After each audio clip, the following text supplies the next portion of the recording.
오늘 말씀의 제목을 한번 따라 하시겠습니까? 다시 성령 충만으로 무장하라. 다시 성령 충만으로 무장하라. 제가 왜 이렇게 서두에 조심스럽게 이렇게 하냐면 제 눈에 처음 오시는 분이 보이는데 오늘 큰일 났네. 엄청 기도 뜨겁게 할 건데 그냥. 처음 순복음교회 와서 막 갑신기도 막 뜨겁게 하는 자리에 오면은요, 이거 어떡하지? 적응이 안 되거든요. 제가 그랬기 때문에 순복음교회 와서요 박수 치는데 6개월 걸렸어. 장로교사 알았으니 뭐 이걸 해봤어야지. 그런데 오니까 순복음교회 오니까 다 박수 치면서 뜨겁게 찬양하는데 이게 안 되네. 거의 뭐 20년 가까이 박수 안 치고 신앙생활 하다가 갑자기 박수 치려니까 됩니까? 잘 안 되잖아요. 안 쳐도 괜찮아요.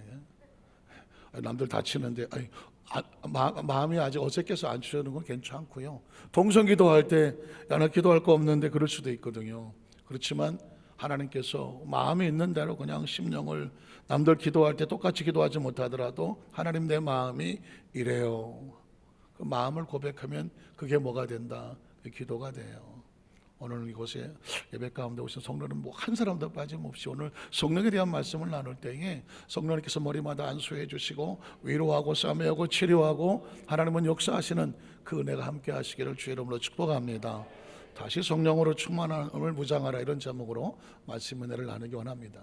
제가 벌써 지난 성령대망회도 그랬고 지난주도 그랬고 오늘 주일 말씀의 제목을 미리 예고를 했습니다.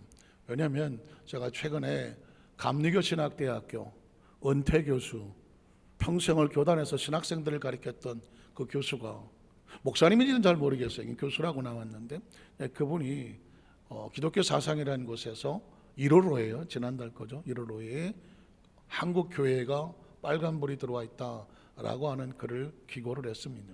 제가 관심 있어서 읽어보다가 마지막 문장에 가서 철렁했어요. 왜 철렁했냐면 대한민국 교회는 성령이 없어도 먹고 사는데 문제가 없다는 거예요. 여러분 보십시오. 자, 좀 이따가 읽어드리겠지만은 대한민국 교회의 성도들은 이제 더 이상 성령이 없어도 먹고 사는데 지장이 없다. 이건 굉장히 충격적인 이야기입니다. 대한민국 성도들은 이제 울고불고 기도하고 성령님을 인정하고 환영하고 모셔드리고 뭐 열정적으로 그렇게 신앙생활을 하지 않아도 먹고 살아가는 데는 지장이 없는 아주 지극히 모든 면에 풍족한 세대 속에 살고 있다. 겉으로 볼 때는 문제가 없다는 것이 좋은 얘기처럼 보이지만 기억하십시오. 하나님의 사람들이 성령이 없어도 아무 문제가 없다, 반응이 없다, 이건 죽은 자와 같은 겁니다. 오늘 제가 자막을 한번 준비했습니다. 자, 한국교회 쇠퇴 원인 종교사회적으로 분석한 글이라고 나와 있습니다. 넘어가세요. 이원규 감신대 은퇴 교수가, 순복음 신학대학교도 아니고 한세대도 아니고 오순절 대학교통이 아닙니다. 감리교 신학대학교 은퇴 교수, 초짜 교수도 아니에요. 평생을 강단에서 가르치셨던, 그리고 은퇴하신 분입니다. 기독교 사상이라는 1월에 기고한 제목이 뭐냐면 빨간불이 켜진 한국교회, 이런 제목에 그래서 한국교회의 미래가 어둡다고 전망하며 그 근거는 사회 경제적인 변화, 탈종교적인 가치관의 확산과 같은 문화적인 변화, 출산율 감소와 같은 인구학적 변화 등 한국 사회의 변동사항을 들었다.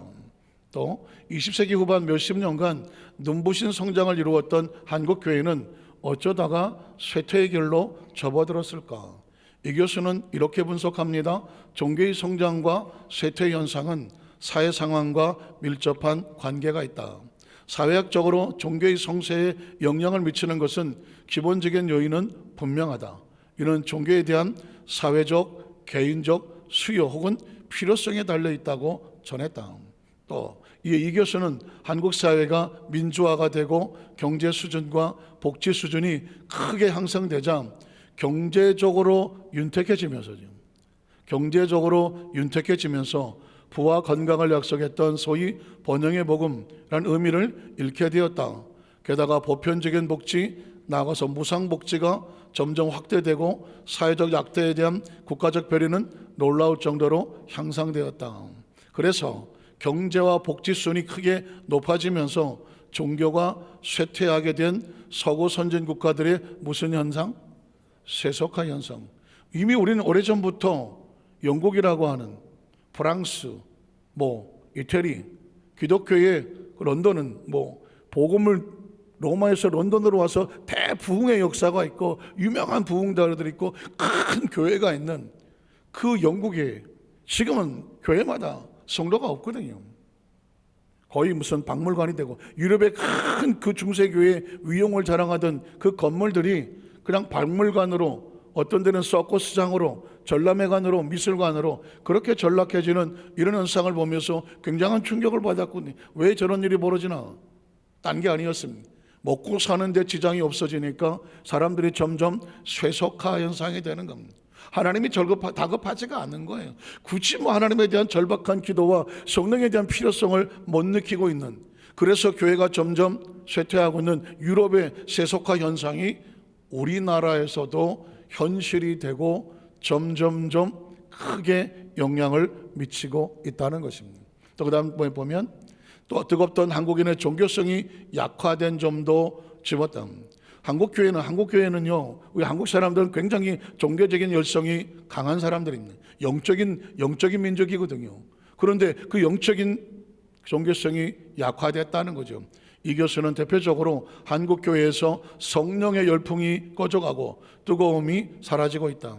한때 교회신문을 도배하다시피 한 산상집회, 부흥집회, 신유집회 광고가 이제는 별로 눈에 띄지 않는다.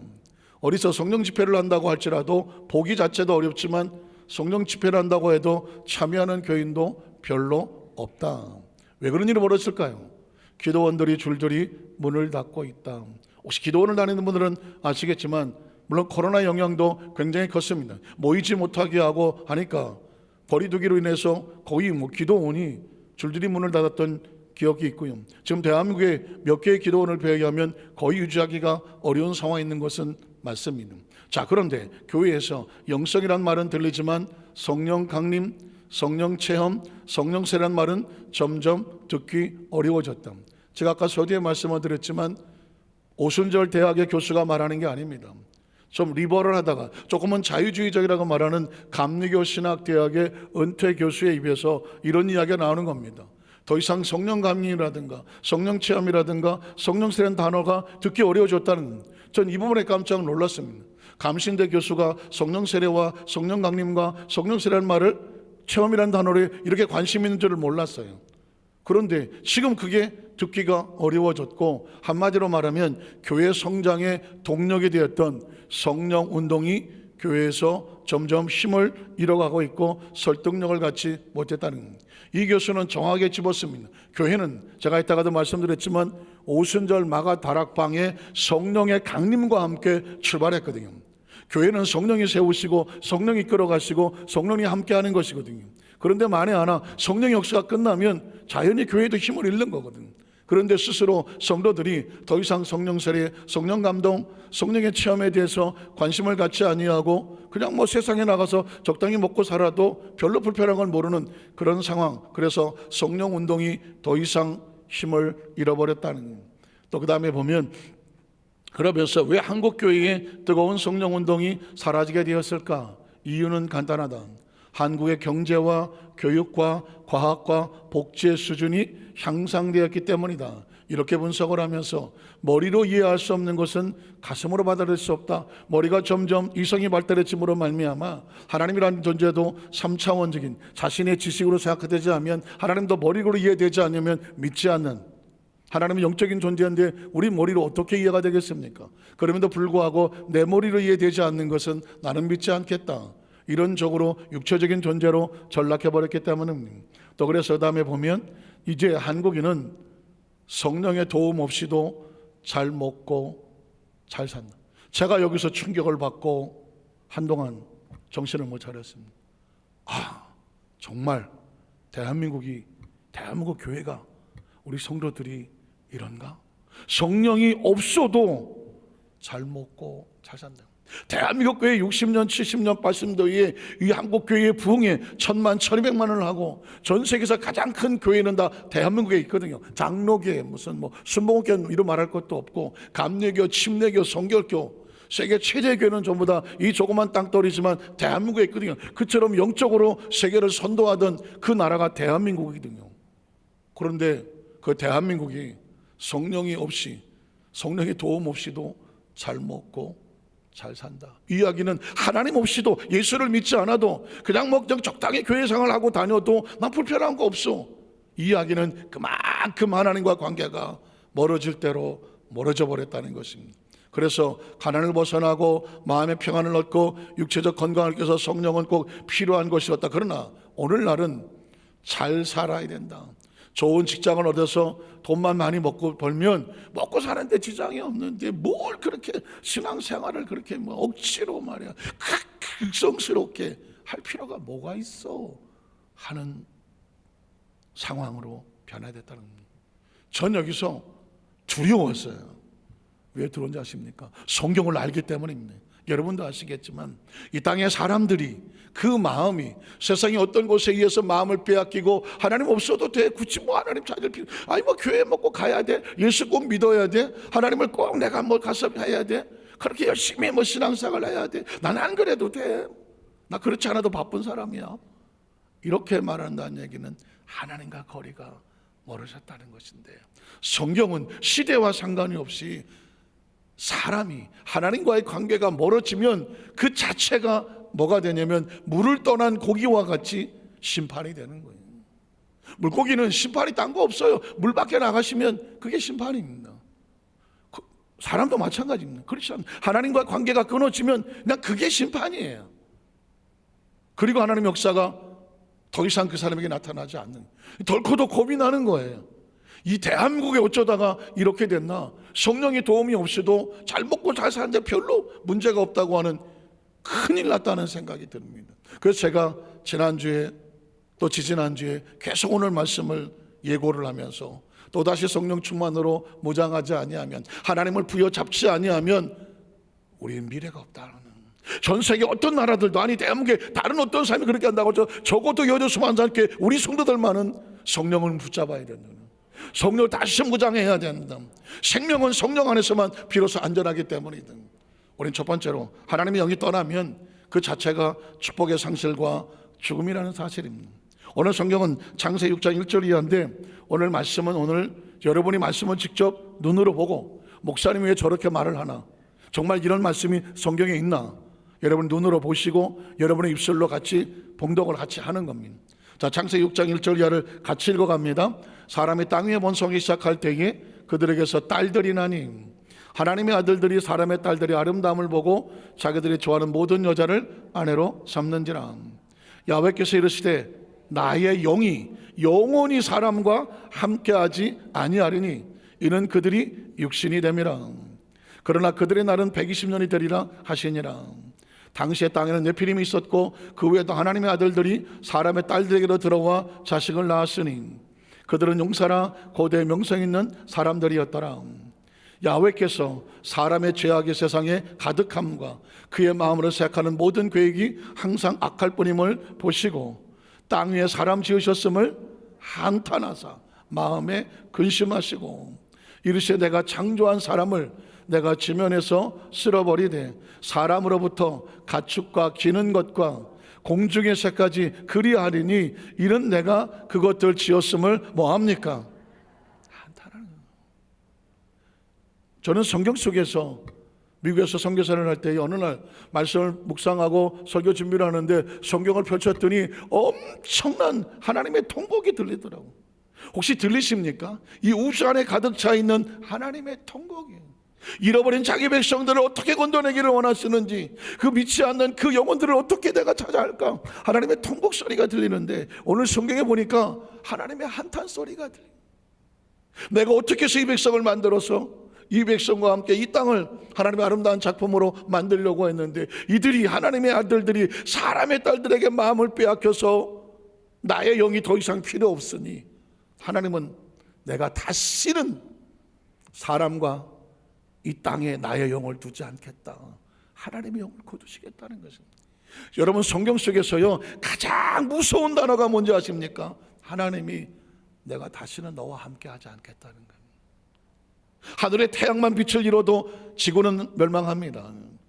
대기권만 사라져도 지구는 생명이 살지를 못합니다. 빛이 없고 산소가 없으면 어떻게 살아갑니까? 이 지구에 조금만 온도가 올라가도 생명은 다 죽습니다. 이 지구가 조금만 온도가 떨어져도 다 얼어 죽습니다. 우리는 우리 힘으로 살아있지를 않아요. 공기가, 대기권이 있고 적당한 온도와 기후가 있고 하늘에 태양이 있고 달이 있고 이런 것들로 인하여 우리가 존재하고 있을 뿐입니다. 사람은 절대로 스스로 존재할 수 있는 그런 존재가 아니란 말입니다. 하물며 하나님을 떠나고 그 존재가 존재할 수 있다고 생각하는 것은 얼마나 가슴 아픈 어리석음입니까? 제가 성경 속에서 하나님의 한탄을 또 듣는데, 이스라엘 백성이 애굽에서 노예 생활을 430년을 하잖아요. 노예 얼마나 처참한 나라입니까? 자기 주권도 없고 아무것도 없고 시키는 일대로 해야 되는 거예요. 그렇게 430년을 살았어요. 요셉을 알지 못하는 왕이 나타나서 벽돌을 2배로 구우라고 그러고 고통을 주고 아픔을 주는 거예요. 그래서 그들은 견디다 못해 하나님 우리 좀 살려주십시오. 하나님 우리 좀 살려주십시오. 부르짖기를 시작합니다. 하나님을 찾는 거거든요. 그때 하나님께서 그 백성들의 부르짖음을 외면하지 아니하시고 모세를 보내어 이스라엘 백성을 건져냅니다. 애굽의 10가지 여러분 다 아시는 것처럼 대재앙이 있고 또 홍해수를 갈라서 건너가고 광야를 지나갈 때도 절대 굶겨 죽이지 않았잖아요. 만나와 메추라를 공급하고 구름과 불기둥 그들을 잘 안아서 가나안 땅에 눈앞에까지 갖다 놨습니다. 그런데 거기서 하나님이 가슴을 치는 거예요. 걱정이 되는 거예요. 하나님이 이 백성이 지금 이렇게 노예 생활하고 광야 생활을 할 때는 나만 모르고 따라왔는데 이제 저 가나안 땅 젖과 꿀이 흐르는 기름진 땅에다가 갖다 놓고 이젠 더 이상 주장하는 사람도 노예도 아니고 주권의 국가고 왕도 세워지고 나라가 광성해지면 아름다운 집을 짓고 먹고 사는데 지장이 없고 모든 것이 행복해질 때에 과연 이 백성이 나를 따를까? 그때 가서 하나님 때문에 우리가 복을 받았다가 아니라 원래 난 잘 나가는 사람이야, 하나님을 잊어버리지 않을까? 그래서 하나님께서 걱정이 되셔서 신명기라고 하는 성경을 씁니다. 모세가 3편의 설교를 하는데 그 신명기는 뭐냐, 너희가 가나안 땅에 들어가거든 축복을 주거든 그 축복을 지키려면 절대 하나님 은혜를 잃어버리지 마라. 만에 하나 그곳에 가서 축복을 받았는데 거기서 하나님을 잃어버리면 네가 가진 모든 것들은 내가 준 것이니 내가 걷어가겠다고 말하는 거예요. 지금 이 시대와 다를 게 하나도 없어요. 여러분 신명기 8장 11절로 20절에 보면 하나님이 바로 그런 경고를 하고 있어요. 자, 오늘 말씀도 같이 우리 눈으로 보고 우리 목소리로 직접 같이 읽어보겠습니다. 내가 오늘 내게 명하는 야훼의 명령과 법도와 규례를 지키지 아니하고 내 하나님 야훼를 잊어버리지 않도록 삼갈지어다. 내가 먹어서 배부르고 아름다운 집을 짓고 거주하게 되며 또 내 소와 양이 번성하며 내 은금이 증식되며 내 소유가 다 풍부하게 될 때에 내 마음이 교만하여 내 하나님 야훼를 잊어버릴까 염려하노라.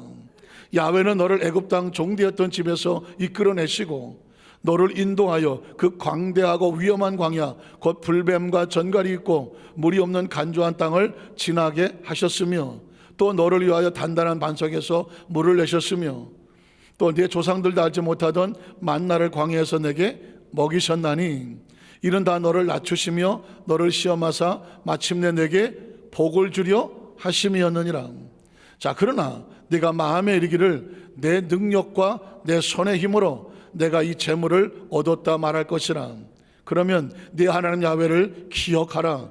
그가 내게 재물 얻을 능력을 주셨음이라. 또 이같이 하시면 내 조상들에게 맹세하신 언약을 오늘과 같이 이루려 하심이니라. 내가 만일 내 하나님 야훼를 잊어버리고 다른 신들을 따라 그들을 섬기며 그들에게 절하면 내가 너에게 증거하노니 너희가 반드시 멸망할 것이다.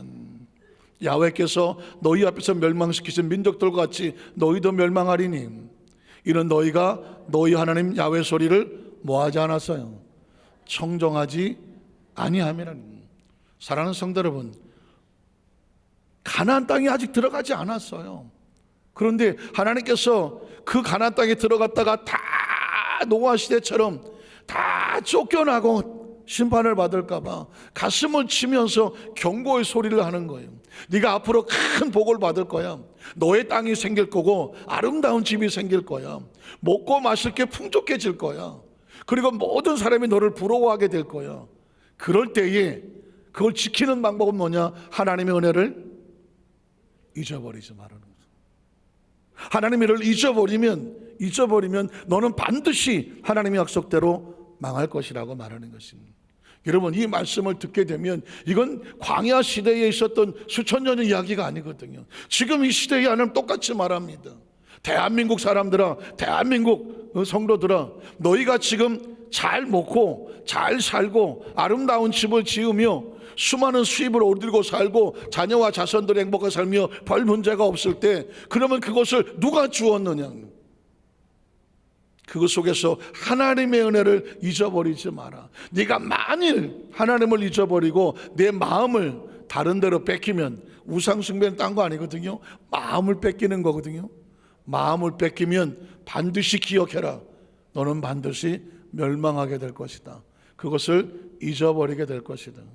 하나님을 기억함으로 얻어진 축복을 하나님을 잃어버리면 날아가게 되어 있다는 가슴 아픈 이야기를 하는 겁니다. 그러니 여러분, 그 감신대 교수가 지금 시대는 성령이 없어도 먹고 사는데 지장이 없고 별 문제가 없는 좋은 직장에 가서 수입을 많이 얻어서 잘 먹고 잘 사는데 뭐가 문제냐? 이런 시대를 살고 있다고 하면 뭐가 생각납니까?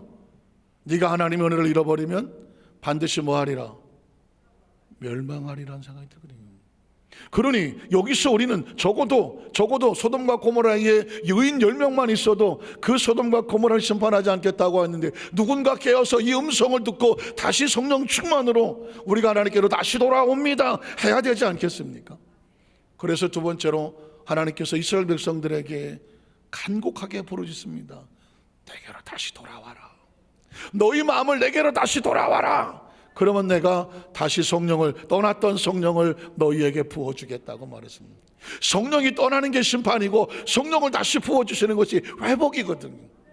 요에서를 보면 2장 1절을 보면 역시 우리 눈으로 보고 우리 입술로 성경을 같이 읽어보겠습니다. 시온에서 나팔을 불며 나의 거룩한 산에서 경고의 소리를 질러 이 땅 주민들로 다 떨게 할지니 이런 야훼의 날이 이르게 되면이라. 이제 임박하였으니 곧 어둡고 캄캄한 날이요 짙은 구름이 덮인 날이라.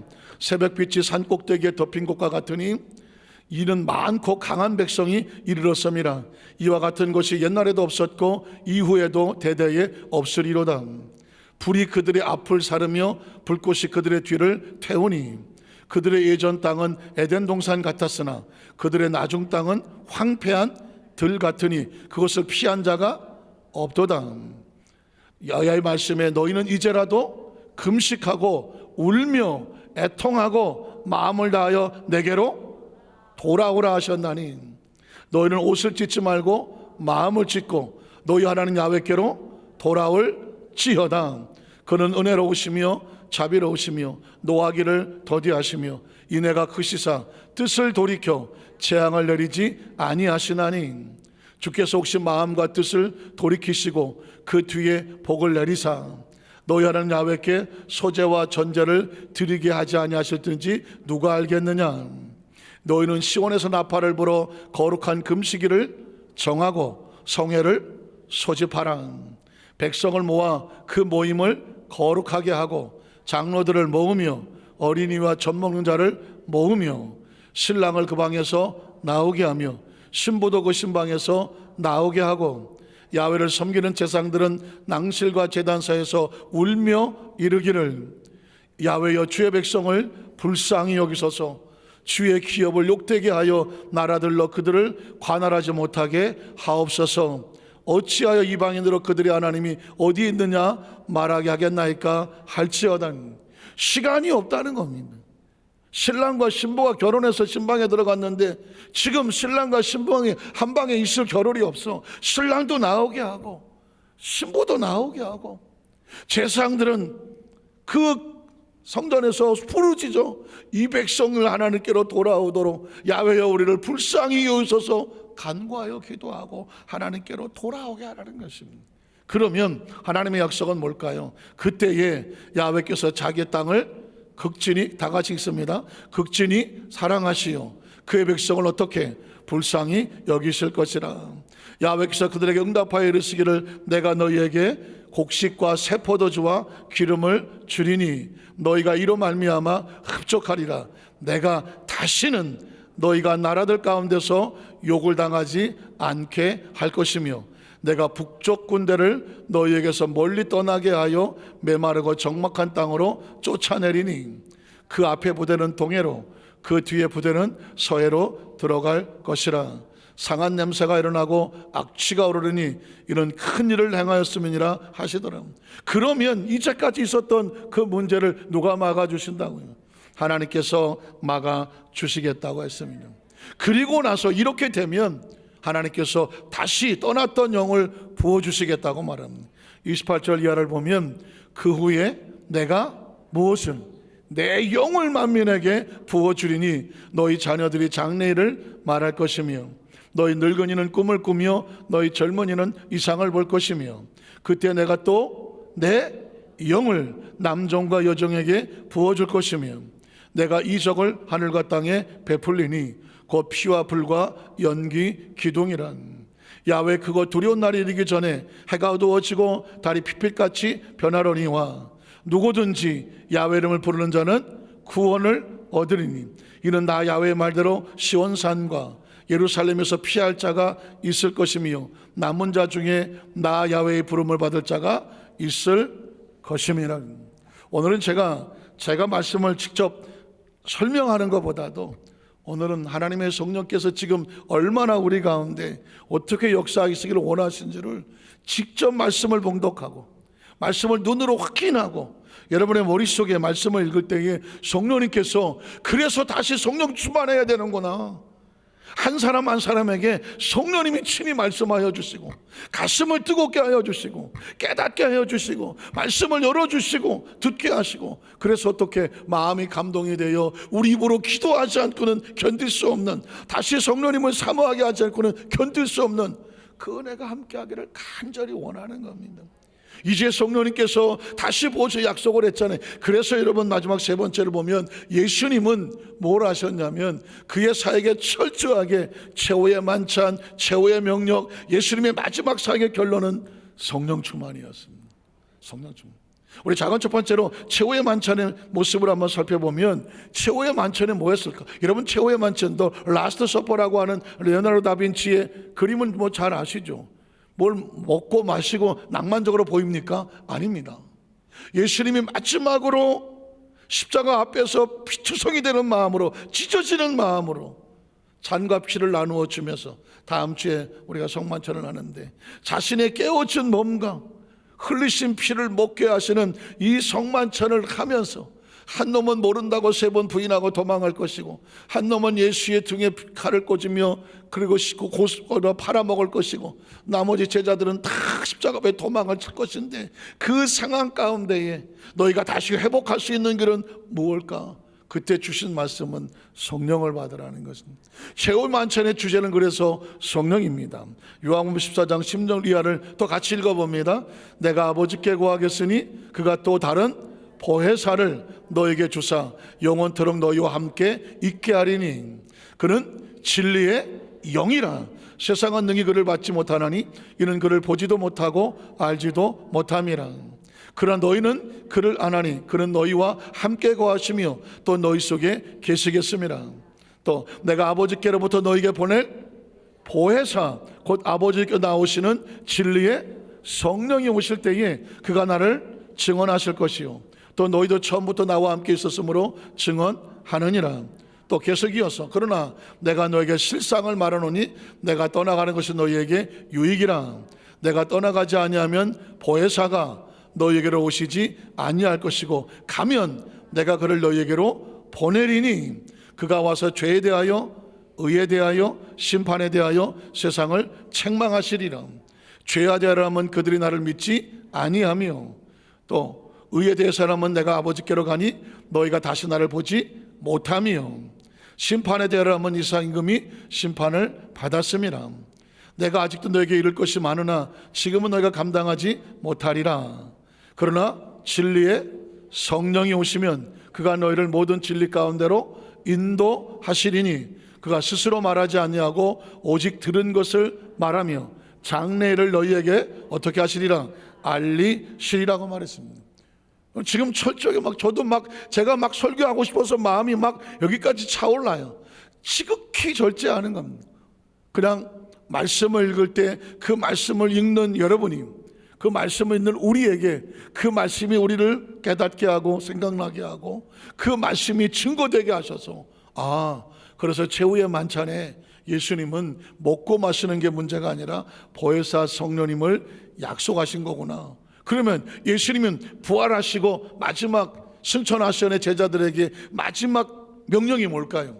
역시 그것도 성령입니다. 누가복음 24장 49절 같이 읽어봅니다. 다시 시작합니다. 볼지어다 내가 내 아버지께서 약속하신 것을 너희에게 보내리니 너희는 위로부터 능력을 입혀질 때까지 이 성에 머물라 하시니라. 사도와 함께 모이사 그들에게 분부하여 이르시되 예루살렘을 떠나지 말고 내게서 들은 바 아버지께서 약속하신 것을 기다리라. 요한은 물로 침례를 베풀었으나 너희는 몇 날이 못되어 성령으로 침례를 받으리라 하셨느니라.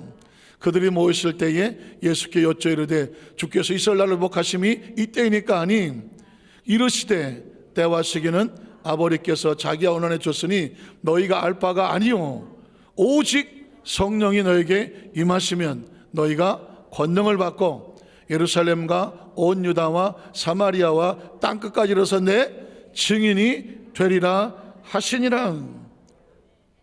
그 다음 읽어볼게요. 자, 그 다음에 보면 여자들과 예수의 어머니 마리아와 예수 아우들과 더불어 마음을 같이하여 오로지 기도에 힘쓰더라.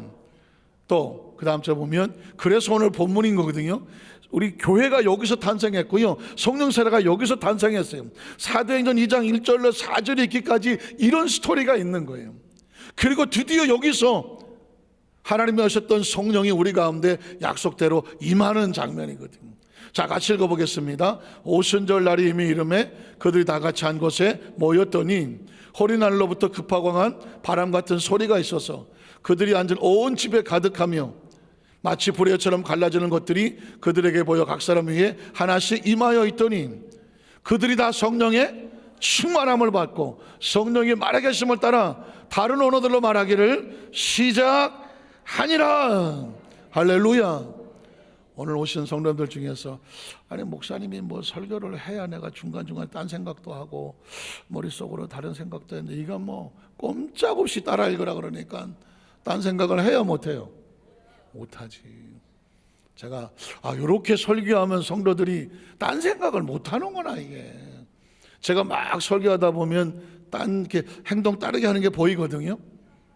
그런데 오늘 다 같이 읽자 그랬더니 가끔 보이긴 하지만 어쨌든 끝까지 읽으시니까 어떻게 생각해요? 집중이 되시네. 근데 여러분, 제가 오늘 이 말씀은 여러분이 그냥 그렇대가 아니라 이게 지금 창세기 6장부터 쭉 끊어졌던 성령, 하나님의 단식, 그리고 하나님의 경고, 그리고 하나님께서 부르짖음, 그리고 다시 부어주는 약속, 예수님의 최후의 만찬, 그리고 지상 명령, 그 다음에 그 약속대로 성령이 부어주셨어요. 그 결과로 우리가 지금 교회가 탄생해서 같이 예배를 드리는 거고요. 그 많은 교단 중에서 순복음 교단이라고 말하는 것은 오순절 교단이고 오순절 성령의 역사를 체험하고 구하는 교단이 순복음 교단인 거예요. 이게 지금 우리의 정체성인 거예요. 그리고 성령 받은 사람들은 어떻게 했는지 찾아보고 말씀을 마치겠습니다. 사도행전 2장 14절로 21절을 보면 계속 읽어봅니다. 베드로가 11사도와 함께 서서 소리를 높여 이르되 유대인들과 예루살렘에 사는 모든 사람들아 이 일을 너희로 알게 할 것이니 내 말에 귀를 기울이라. 때가 제3신이 너희 생각같이 이 사람들이 취한 것이 아니니라. 이는 곧 선지자 요엘을 통하여 말씀하신 것이니 일러스되, 아까 읽었던 거예요. 요엘서는 말씀하셨죠. 그런데 그게 지금 약속 이루어졌다는 겁니다. 시작. 하나님 말씀하시기를 말세에 내가 내 영을 모든 육체에 부어주리니 너희 자녀들은 예언할 것이요 너희 젊은이들은 환상을 보고 너희 늙은이들은 꿈을 꾸리라. 그때 내가 내 영을 내 남종과 여종들에게 부어주리니 그들이 예언할 것이요 또 내가 위로 하늘에서는 기사를 아래로 땅에서는 징조를 베풀리니 곧 피와 불과 연기로다. 주의 크고 영원한 날이 이르기 전에 해가 변하여 어두워지고 달이 변하여 피가 되리라. 누구든지 주의 이름을 부르는 자는 구원을 받으리라 하였느니라. 자, 그들이 이 말을 듣고 마음에 찔려 베드로와 다른 사도들에게 물어 이르되 형제들아 우리가 어찌할꼬 하거늘 베드로가 이르되 우리가 회개하고 각각 예수 그리스도 이름으로 침례를 받고 죄사함을 받으라. 그리하면 성령의 선물을 받으리니 이 약속은 너희와 너희 자녀와 모든 먼데 사람 곧 저 우리 하나님이 얼마든지 부르시는 자들에게 하신 것이라 하고 여러 말로 확증하며 권하여 이르되 너희가 이 패역한 세대에서 구원을 받으라 하니 그 말을 받은 사람들은 침례를 받음에 이날의 신도의 수가 3,000이나 더하더라. 그들이 사도의 가르침을 받아 서로 교제하고 떡을 떼며 오로지 기도하기를 힘쓰더라 하는 것입니다. 이 패역한 세대에 구원을 받고 다시 회복할 수 있는 길은 뭐밖에 없냐면 예수를 믿고 성령 세례 받는 것밖에 없습니다. 성령 세례 받는 게 없어요. 그래서 여러분 제가 읽지는 않겠지만 사도행 3장 1절 이하를 보면 베드로와 요한이 시간만 되면 성전에 올라가서 기도하러 올라가는데 그 성전에 날 때부터 안진뱅이 된 사람이 거기 앉아서 한 푼 달라고 구걸을 하고 있었거든요. 그런데 신기한 것은 이때까지는 그냥 동전이나 한 잔 주고 지나갔는데 성령을 받고 나서 그날 보니까 그 안진뱅이를 보고 베드로가 이렇게 말합니다. 금과 은은 내게 없어.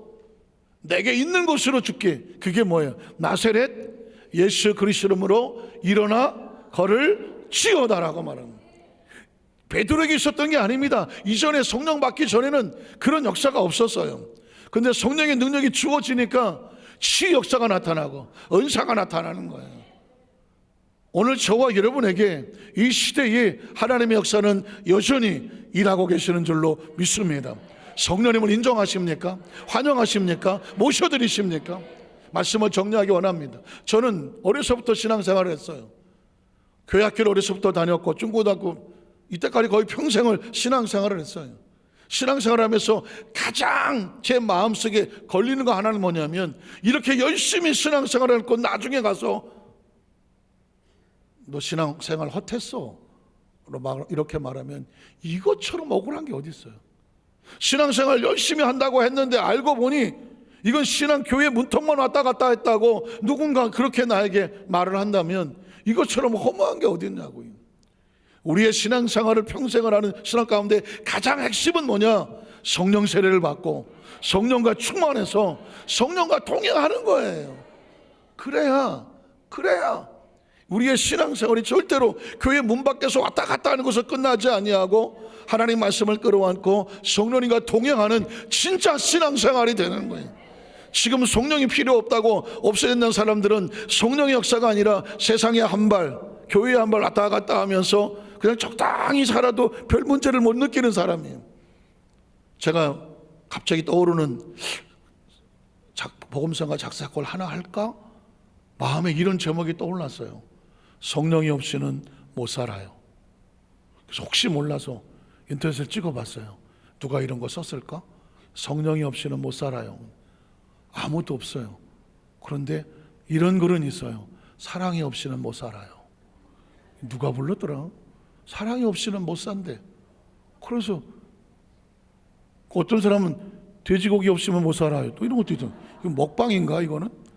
그런데 어쨌든 간에 사람들은 각자 뭐가 없으면 못 사는 게 있기는 있어. 그러나 어느 누구도 성령이 없이는 못 살아요. 이렇게는 노래도 없고 시도 없고 글도 없어요. 조만간에 하나님께서 그냥 감동을 주셔서 성령이 없이는 못 살아요. 우리 교회 성도들은 오직 성령님과 동행하면 혹시 이제 곡을 쓸지도 몰라요. 여러분이 기도를 많이 해주시고 오늘 저와 여러분은 우리 여도수모 안산교회 성도들이 다른 교회 성도들도 다 훌륭하지만 우리가 또 다른 것은 뭐냐면 우리는 이런 고백이 있습니다. 한번 따라하실까요? 성령님 오시는 하루도 한순간도 못 살아요. 못 살아요. 왜냐하면 성령이 생명이거든요. 성령이 우리를 지키거든요. 보호하거든요. 은혜거든요. 하나님의 영이 있어야 축복이고 영이 떠나면 심판이거든요. 영이 있어야 하나님 축복을 지킬 수 있고 영이 떠나면 다 잊어버리거든.